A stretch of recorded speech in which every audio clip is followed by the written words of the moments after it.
The air outside the white mansion was still, but the front yard felt like a stage. A long whiteboard stood on an easel. Bright formulas, strange symbols, and tight steps ran across it like a forest of numbers.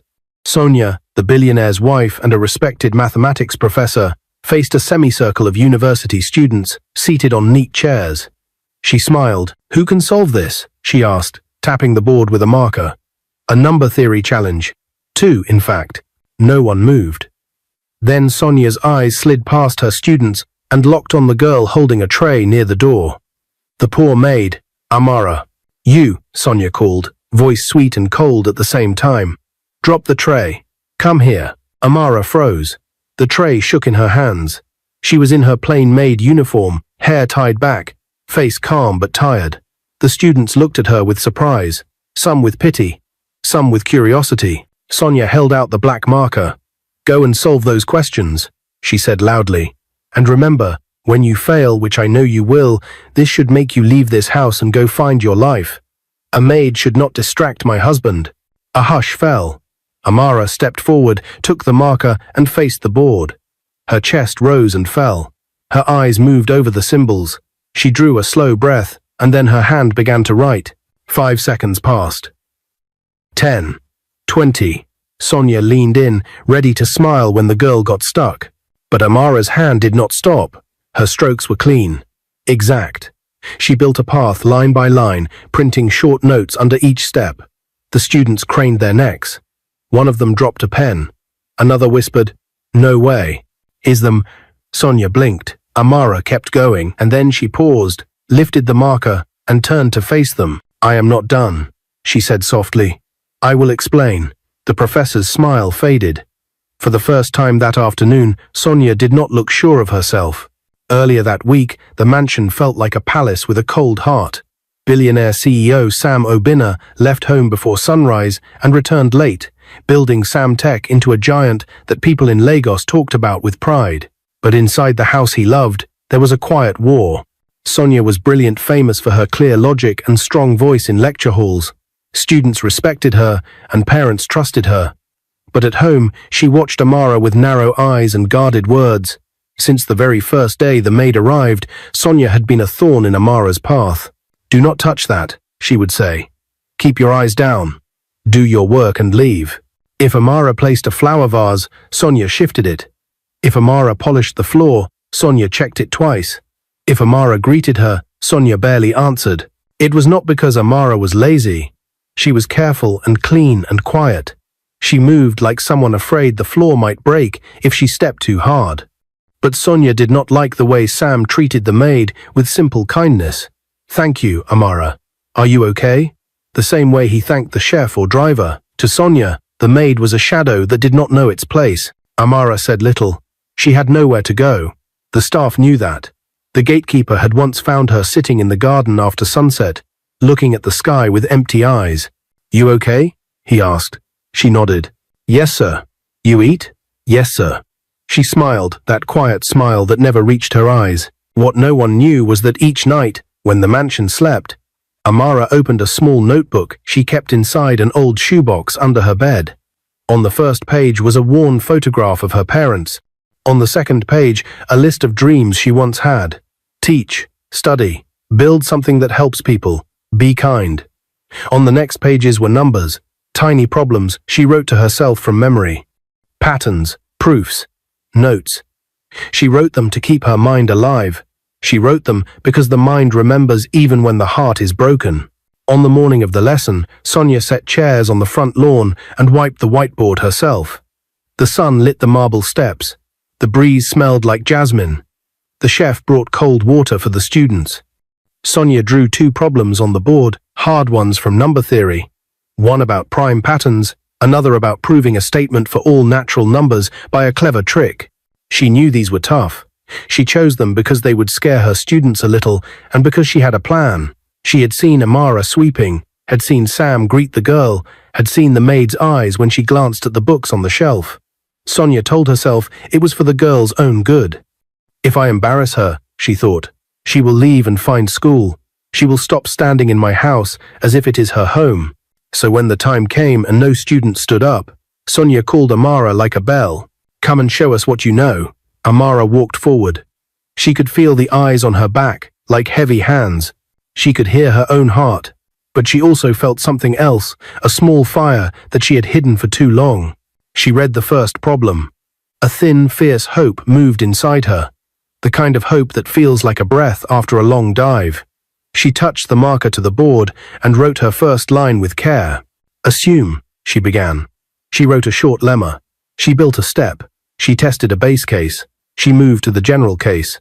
Her voice was quiet, but each idea clicked into the next like stones in a path. A student in a red shirt raised his hand without meaning to. "That's correct," he whispered. Sonia folded her arms. Amara reached the hard turn, the place where many people make a wrong guess. She did not guess. She used a trick, something neat and simple she had learned long ago. She split the case, joined it back, and tightened the proof like a knot. Then she moved to the second question and marked the key identity people often miss. She worked faster now, not wild, just sure. Her steps were clean as rain on glass. The yard grew so quiet that even the generator hum from a far house seemed loud. One girl leaned forward. "Who is she?" She whispered to her friend. No one answered. Amara set the marker down and turned to face them. Her eyes were bright but wet. She had not shouted, she had not smiled. She simply stood there, the way a door stands when the lock finally opens. "I will explain," she said. Sonia stared. The student sat up straighter, as if a new teacher had arrived. Amara pointed to the first line. "Here is why I chose this path," she said. "If you try to jump to the last step, you will fall. The idea is to control the pattern before it controls you." Her voice was steady now, like a stream that had found its bed. She explained the base case as if she were tying a shoe. She showed why the middle identity matters, and how the last move is not magic, but care. She finished and stepped back. The board looked different now, not scary, just full. There was silence. Then chairs scraped softly as the students stood without being asked. Not all of them understood every step, but they knew they had seen something beautiful and rare. Respect rose like the morning Sunday. Sonia's mouth opened. For a moment she could not speak. The woman who always had answers was empty of words. She took one step toward Amara, then two. "Amara," she said, voice thin. "You should not be wearing that uniform." Her eyes shone. "You are not supposed to be a maid. Who are you?" The students turned as one, waiting. Amara's fingers tightened around the marker. She looked at the board, then at the faces before her, and then at the mansion door where she had cried alone many nights. "My name is Amara," she said. "I was the best graduating student in my university. I studied mathematics and statistics." A gasp ran through the group, and on my graduation day, she continued, voice shaking now, my life broke in two. She drew a breath, ready to tell the part that still burned. From the gate, a car engine sounded Sam Abina's SUV, turning into the street earlier than usual. The tires whispered on the gravel. The metal gate began to slide open. Amara closed her eyes. "After the ceremony," she said, "a truck hit our car." Her voice caught. The SUV rolled to a stop, and every head turned toward the gate. The tires crunched against the gravel as Sam Abina's SUV glided to a stop in front of the mansion. The tall gates closed slowly behind him. He stepped out in his usual calm fashion polished shoes. Tailored suit, the air of a man who carried both authority and responsibility. His face was stern from a long day of boardroom battles. But when he saw the unexpected crowd on his lawn, his eyebrows lifted. "What's going on here?" Sam asked, his deep voice carrying easily across the yard. Every student turned toward him. Sonia stiffened. She had not expected him home this early. Amara's fingers trembled on the marker in her hand. Her story was hanging mid-air, the most painful part of her life about to spill. Sam's eyes swept the scene, the whiteboard covered in fresh equations, the students standing as if in silent respect, Sonia looking strangely shaken, and Amara at the center of it all. "Amara," Sonia whispered again, as if she had forgotten her husband was there. "Tell them what you just said." Amara's throat felt dry. She wanted to stay silent. She had hidden her past for so long that speaking of it felt like opening a wound that had barely scabbed. But the students' expectant stares pinned her in place, and Sonia's tear-brimmed eyes told her she could not turn back now. She swallowed hard. On the day of my graduation, she said slowly, my parents came to celebrate me. I was the best graduating student of mathematics and statistics. Companies came with offers I had dreamed of. My parents were so proud that day. They kept saying, this is only the beginning. Her voice broke. The memory surged forward like a wave she could not stop. But as we drove home, a truck lost control and crushed our car. My parents died on the spot. Gasps echoed across the lawn. A few students covered their mouths. Sam's face hardened, but not in anger, in sorrow.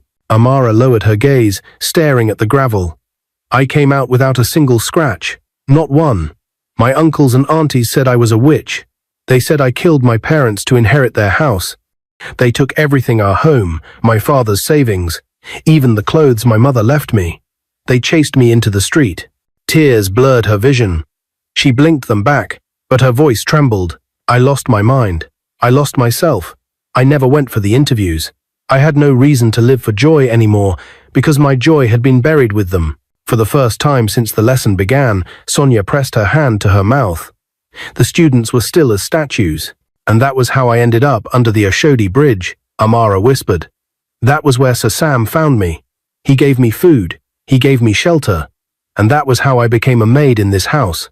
Silence fell again. But this silence was different. It was heavy, sacred, as though every ear was unwilling to break it. Then Sonia stepped forward. The woman who had called Amara to disgrace her now had tears streaming down her cheeks. Her voice cracked as she whispered, I judged you wrongly. All this time, I treated you like dirt. And I never knew. She reached out and pulled Amara into her arms. The students blinked in disbelief. Sonia, proud, cold. Sonia was hugging the maid as though she was her own child. I am sorry, Sonia whispered, against Amara's shoulder. Forgive me.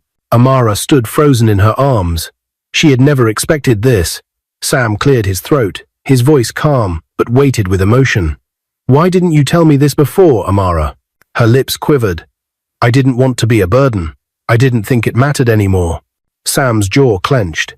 He turned to his wife, who looked back at him with reddened eyes. The students looked between them like witnesses of a sacred scene. You are not a burden, Sam said firmly, his eyes locking on Amara's.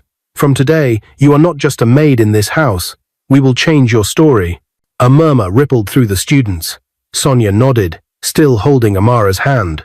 That evening, after the students had gone home with stories they would never forget, Sonia sat with Sam in the living room. The chandelier light softened her face. She recounted everything, how she had called Amara to the whiteboard, expecting her to fail, only to watch her solve questions many professors struggled with. She told him about the explanation, about the respect in the students' eyes, about her own shame when she realized who Amara truly was. Sam listened, silent, his hands folded together. By the time she finished, his eyes were damp.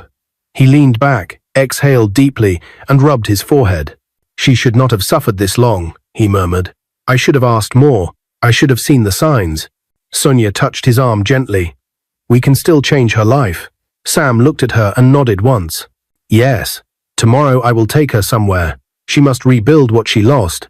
The following morning, Amara was nervous as she climbed into Sam's SUV. She had never sat in the back seat of the car before. She always rode with the other staff in the van. Sonia squeezed her hand reassuringly before they left. Where are we going? Amara asked softly. Sam glanced at her in the rearview mirror. His expression was serious, but kind. You'll see. They drove through the busy streets of Lagos, past hawkers with trays of plantain chips, past children with school bags, past tall glass buildings gleaming in the sunday. Finally, they stopped in front of a massive compound with a gate marked Tech Future Boot Camp, building the innovators of tomorrow. Amara's eyes widened. She had heard of this place. It was where young talents were shaped into leaders of the tech world. Many of its graduates worked in the biggest companies across Africa and beyond. Sam stepped out and opened her door himself. Amara, you don't belong in the shadows. You belong here. Her hands shook. But I am not ready. You are, Sam interrupted gently. You've always been ready. You just forgot. He handed her a file with her name printed neatly on the cover. Inside were admission documents, already signed. Amara pressed her hand against her mouth as tears filled her eyes. She looked up at him, speechless. "Go inside," Sam said with a small smile. "Rebuild yourself." Amara took a step toward the gate, heart racing, fear and hope fighting inside her. She turned back one last time. Sonia was standing by the SUV, waving with a smile full of warmth Amara had never seen before. Amara breathed deeply, stepped into the compound, and felt as though the first chapter of her new life had just opened. The gates of Tech Future Boot Camp clanged shut behind Amara, and for the first time in years, she felt as though she had stepped into another world. The compound was alive with energy. Young men and women hurried across the walkways with laptops tucked under their arms. Groups gathered around outdoor tables, scribbling on whiteboards, and the sound of fingers flying across keyboards floated out of the open windows. Amara's breath caught in her throat. She felt small in her plain dress, the same one she wore under her maid's uniform. Everyone around her looked confident, purposeful, and hungry for the future. A woman in a branded polo shirt approached with a clipboard. "You must be Amara," she said warmly. "Welcome. We've been expecting you." Amara blinked. "Expecting me?" The woman smiled. "Mr. Obinna spoke highly of you. He believes you belong here. Come, I'll show you to your class." Inside, the air buzzed with determination. Rows of young minds bent over code on glowing screens. The mentor introduced Amara. "This is Amara. She's joining your cohort today." The students looked up. Some smiled politely, others raised eyebrows. Amara felt their eyes take in her modest clothes and shy demeanor. One boy at the back whispered to his friend, and they both chuckled. Her cheeks burned. The mentor handed Amara a laptop. "Let's see what you can do. Solve this problem." He projected a complex mathematical challenge onto the board. Her palms grew damp. Number theory again. Just like yesterday, the room grew tense as she began typing. At first, her fingers hesitated, hovering above the keys. But then, like a hidden memory unlocking, the logic flowed back. She structured her proof, connected it to an algorithm, and translated it into clean code. Minutes later, the result appeared. Correct. The mentor raised his brows. Impressive. The room went silent. The boys at the back stopped chuckling. Amara's chest rose. For the first time in years, she felt the warmth of pride, not pride in herself alone, but pride that her parents' sacrifices still lived within her. Back at the mansion, Sonia sat in the study, staring at the empty maid's room. The silence felt heavier than she expected. For weeks, she had longed for Amara to leave. Now that she was gone during the day, Sonia felt a strange ache. She remembered the look on Amara's face when she hugged her yesterday. That trembling mix of shock and relief. Sonia sighed deeply. "I was wrong," she admitted to herself. "I built walls where I should have built bridges." That evening, when Sam returned, she told him, "I want us to do more for her, not just education. A family.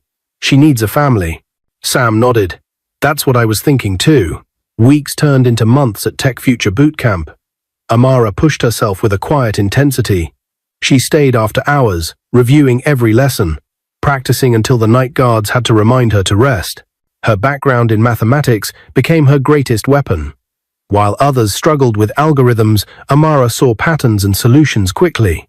She didn't just solve problems, she explained them to her peers in a way that made them understand. Soon, even those who once doubted her began to gather around her desk for help. One evening, the mentor pulled her aside. "Amara, you have something rare, not just brilliance, but the ability to teach. Have you thought about leadership?" Her throat tightened. She hadn't thought about leadership since before her parents died. The thought had felt too heavy, too far away. But now, as she looked at the group of students laughing around the whiteboard, she realized she could imagine it again. 3 months later, Sam and Sonia visited the boot camp. The staff greeted them with respect. But it was the sight of Amara standing at the front of the class, guiding a team through a project, that stole their breath. She was not the timid maid they once knew.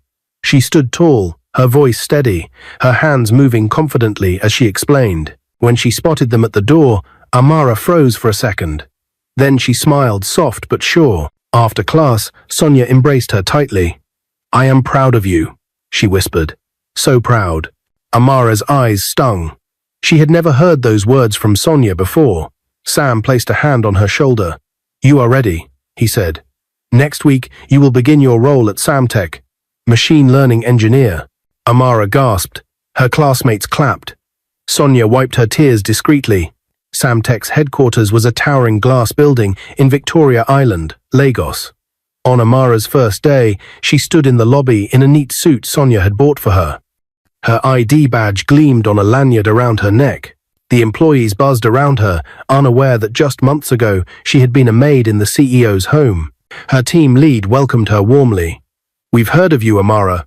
Let's get to work." The first project she was assigned was a tough one, designing an algorithm for financial fraud detection. Amara threw herself into it with passion, using her mathematical insight to model patterns others had overlooked. Within weeks, the prototype she built outperformed older systems. Word spread. Executives noticed. Sam watched quietly, pride swelling in his chest. One evening, after presenting her results in a meeting, Amara was invited to a tech conference in Lagos. She was nervous but excited. It would be her first time speaking in front of industry leaders. At the conference, she stood by her booth, explaining her model to a group of engineers. That was when she noticed a tall young man listening intently. He wore glasses, his suit slightly loose, his smile genuine. "That was incredible," he said when the crowd moved on. "I'm James." Amara smiled shyly. "Thank you. I'm Amara." They talked long after the lights dimmed in the conference hall. For the first time in years, Amara felt not just respected, but seen. Weeks later, James visited Samtech to collaborate on a joint project. He and Amara grew closer. They shared late-night calls, laughter over coding jokes, and quiet walks after work. One evening, as the sun set over Lagos, painting the sky orange and gold, James invited Amara to the garden outside the conference center. He knelt suddenly, pulling a small velvet box from his pocket. Amara's heart stopped. "Amara," James said, his voice steady. "From the day I met you, I knew you were extraordinary. Will you marry me?" Her breath caught, her eyes widened, and from behind a nearby pillar, Sonia and Sam, who had secretly come to watch, stood frozen in shock, their hands clasped tightly together, waiting for her answer. The velvet box in James's hand glimmered beneath the golden wash of the Lagos sunset. The garden around them was alive with quiet beauty roses, swayed gently in the breeze. The fountain gurgled in the background, and the hum of traffic from the streets beyond seemed strangely distant. Amara stood frozen, her heart racing in her chest. Her eyes were wide, her lips parted, her mind spinning between disbelief and joy. For a moment, she could not breathe. She had dreamed of love once, long ago, before her life crumbled. She had buried those dreams deep under the pain of loss, and now, here was James, looking up at her with sincerity that made her chest ache. "Amara," he said softly, "I don't see you as the maid you once were. I don't even see you as the brilliant engineer you've become. I see you as a woman who has walked through fire and come out stronger. I see someone I want to spend my life with. Will you marry me?" Her eyes filled with tears. Behind the pillar, Sam and Sonia clasped hands even tighter. Sonia's cheeks glistened. She whispered to her husband, "She deserves this." After everything, Amara's knees trembled. She wanted to say yes, but fear wrestled with her joy. What if the past rose again?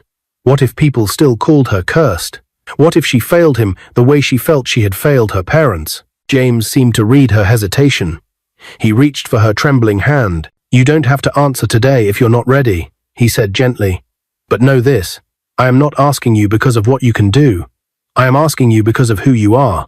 Her chest tightened, and the tears finally spilled. Slowly, she nodded.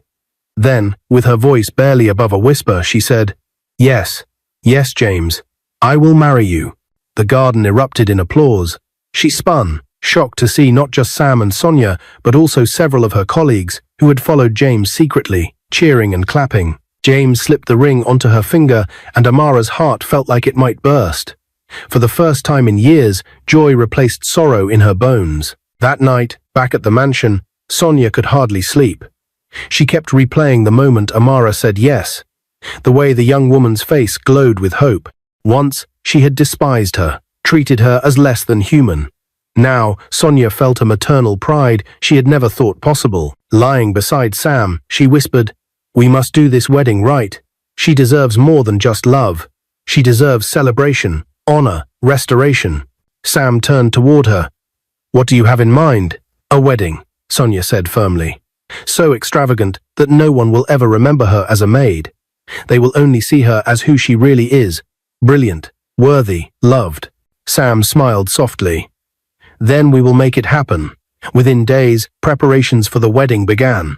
The mansion buzzed with planners, decorators, and caterers. Invitations went out, not just to colleagues at Samtech, but to leaders across the city, professors who had once known Amara, and even some of the students who had witnessed the day she solved Sonia's impossible questions. Amara was overwhelmed. She sat on the edge of her bed, staring at the elegant gowns spread across her room, gowns Sonia had hand-picked for her. I don't deserve all this, she whispered. Sonia knelt beside her, her hand resting gently on Amara's knee. Listen to me, she said softly. You do. You deserve every flower, every light, every cheer. You are not just part of this family, you are our daughter now. Amara's throat tightened. Mama Sonia, the two women embraced, their tears mingling. For Sonia, it was redemption. For Amara, it was healing. The day of the wedding arrived, and Lagos sparkled with excitement. The hall was decorated with chandeliers that glittered like captured stars, drapes of white and gold, and roses that filled the air with their fragrance. Guests in colorful Aso Ebi filled the seats, murmuring with anticipation. Amara stood in her bridal gown, pure white, embroidered with delicate silver patterns. Her veil fell lightly over her face, and the diamond ring James had given her gleamed brightly on her hand. Her heart pounded as the music began. She stood at the entrance of the aisle, clutching a bouquet of white roses. Then she felt two hands slip into hers. On her left, Sam. On her right, Sonia. Both were dressed in regal attire. Sam in a deep blue agbada embroidered with gold, Sonia in a flowing gown of emerald green. Tears already blurred their vision as they began the slow walk down the aisle. Guests gasped, murmuring to each other. That's her? The maid? No, look at her. She's radiant. Every step was a testimony. Every tear in Sam's and Sonia's eyes told the story of a girl who was once homeless, now walking into destiny as their daughter. At the altar, James waited, his face shining with love and awe. When he saw Amara walking toward him, his lips trembled as though he could hardly contain his emotions. After vows were exchanged and rings placed, it was Amara's turn to speak. The microphone trembled slightly in her hand as she faced the sea of faces. I never imagined I would stand here, she began, her voice steady, though her eyes glistened. On my graduation day, my happiest moment turned into the darkest night of my life. I lost my parents. I lost everything. My family accused me of evil and left me homeless. I thought my life was over. I thought I had nothing left to live for. The hall was silent. Not a cough, not a shuffle, only her voice. But God sent me help. He sent me Sir Sam, who picked me up from under the bridge. He gave me a roof. He gave me dignity. He gave me a chance. And though Madame Sonia judged me at first, today she is the mother who believed in me when I finally showed who I am. To them, I say thank you. You gave me back my life. She turned, her eyes locking on James. Her lips quivered into a smile. And to the man who saw me, not as what I was, but as who I am becoming, you are the miracle I never prayed for, but God still gave me. Thank you for choosing me. Tears rolled down many faces in the hall. Guests dabbed their eyes with handkerchiefs, men sniffled quietly, and even the band paused their soft music to listen. Amara's voice broke into a sob. Today, I stand not as a survivor only, but as proof that brokenness can be rebuilt, that ashes can still bloom. And I promise I will never waste this second chance. The hall erupted in applause as the music swelled and guests rose to their feet.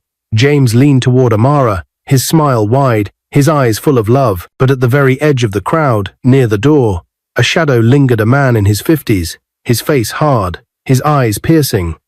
He wore a dark suit and carried the weight of recognition in his stare. Amara's eyes caught his, and her smile faltered. Her bouquet trembled. She knew that face. It was one of her uncles, the same uncle who had called her a witch and stolen her parents' house, and now, he was at her wedding. The hall was filled with music, applause, and joy. Guests were still on their feet after Amara's moving speech, but her eyes were locked on one figure near the doorway. A man in a dark suit, face sharp and stern, eyes burning with recognition. Her heart skipped a beat. The bouquet trembled in her hands. Uncle Chike, the same man who had dragged her out of her parents' house, who had spat venom into her ears the day her life shattered. The man who had called her a witch, the man who had sold her parents' land and pocketed the money. Her chest tightened. The joy of the moment cracked, replaced by fear. What was he doing here? How did he even know about the wedding? Sam noticed the sudden shift in her expression. Sonia, too, standing just behind her, leaned close. "Amara, what is it?" Her lips parted. She whispered, almost inaudible, "My uncle, the one who destroyed me." Sonia stiffened, her eyes darting to the man. Sam's jaw tightened. The music faded as the choir paused. The room grew uneasy. All eyes turned when the man stepped forward, his polished shoes echoing against the marble floor. The once celebratory silence now hung heavy with tension. Uncle Chike cleared his throat, forcing a smile. "Ladies and gentlemen, forgive my interruption. I am family. I am her uncle." His voice carried an air of arrogance, as if daring anyone to challenge him. The crowd murmured. Family? The same family she had just spoken of with pain? Amara's grip on her bouquet tightened.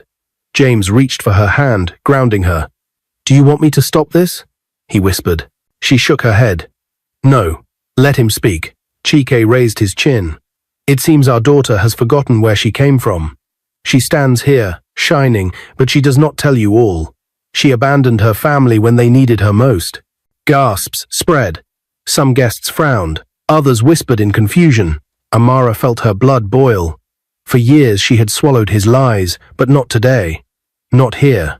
She stepped forward, her veil trembling as she lifted it. Her voice was steady, though her body shook. "Do not call me daughter. You are no father to me. You and the others left me for dead after taking everything my parents worked for." Chike's smirk faltered, but he covered it with a scoff. "People don't need to hear such shameful stories at a wedding." Sam rose from his chair, his voice firm. "No, they need to hear the truth. This young woman's story belongs to her, not to you. And today, she will speak it." All eyes turned to Amara. She took a breath, her heart pounding, and faced the crowd. "My uncle says I abandoned family. But what he will not tell you is how he and the others abandoned me. After my parents died, I was their only child, lost and broken. Instead of love, they gave me hatred. Instead of shelter, they threw me onto the street. Instead of comfort, they called me a witch." The hall was silent, except for the quiver in her voice. "They took my father's house. They took his money. They left me under the bridge with nothing but grief. I was not cursed, I was simply alone. And they chose to make me suffer." Tears streamed down her cheeks, but she did not falter. "Today, I stand here not because of them, but in spite of them. Today I stand because God sent me a family who saw me when they refused to. And I will never again be silenced by those who tried to destroy me."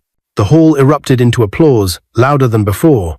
Guests stood again, cheering her name, clapping until the sound shook the chandeliers. Chike's face darkened. His attempt to shame her had backfired spectacularly.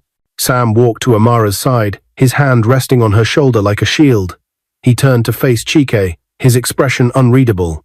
"Mr. Chike," he said slowly, "I do not know what kind of man looks at his orphaned niece and sees an enemy.